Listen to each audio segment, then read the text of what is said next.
Қайырлы күн достар, менің каналыма қош келдіңіздер. Бүгін сіздермен дәмі өте керемет болып шығатын жұп-жұмсақ бауырсақтың рецептімен бөлісетін боламын.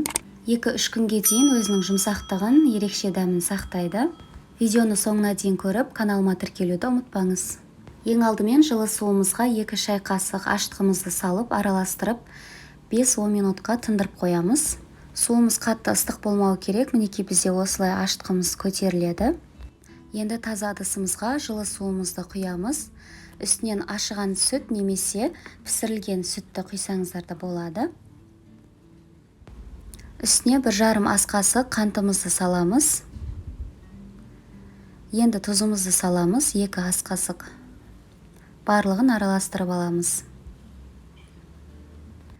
Енді үстінен ашыған кілегейімізді құямыз. Ашымаған кілегей болса да болады. Егерде кілегей болмаса, айран немесе қаймақ салсаңыздар да болады. Үстінен електен өткізілген ұнымызбен ашытқымызды саламыз. Енді жұмсақ қамыр илейміз. Ұнымызды 2-3-ке бөліп отырып, жұмсақ қамыр илеуді бастаймыз.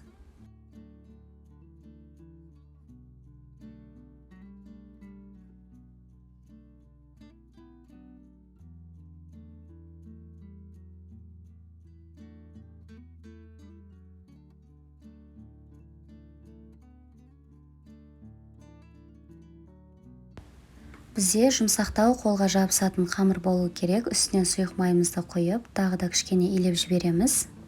Қажетті ингредиенттердің барлығын астына описанияда жазып қалдыратын боламын. Міндетті түрде осы рецептпен жасап көріңіздер.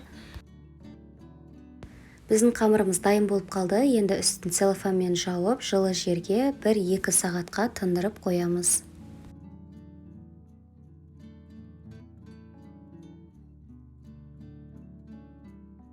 Біздің қамырымыз дайын болып қалды. Енді астына ұн сеуіп, 3-4 бөлікке бөліп, тағы да 15-20 минутқа тындырып қоямыз.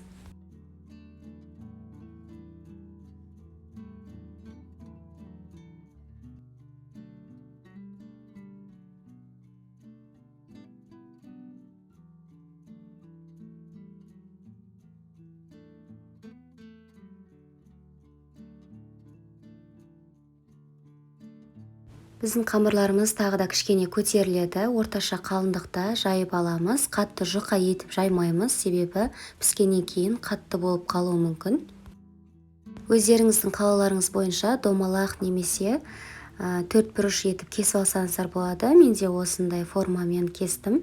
Егерде бұндай формаларыңыз болмаса, бокалдың көмегімен осылай кесіп алсаңыздар болады. Өте ыңғайлы. Егер домалақ ететін болсаңыздар, дастарханда өте әдемі көрінеді. Артылған қамырларды да барлығын жинап, 15-20 минутқа тындырып, көтерілгеннен кейін жайып аламыз. Алдын ала майымызды отқа қойып қоямыз. Қызып тұрған майға бауырсақтарымызды пісіріп аламыз. Бірінші беті толық піскеннен кейін ғана екінші бетін аударамыз.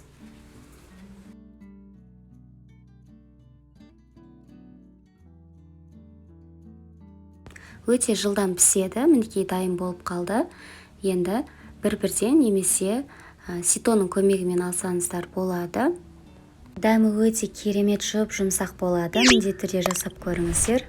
Каналымда басқа да пайдалы рецепттермен бөлісіп жүрмін. Тіркеліп кетіңіз. Егерде видео пайдалы болса, лайк басуды ұмытпаңыз.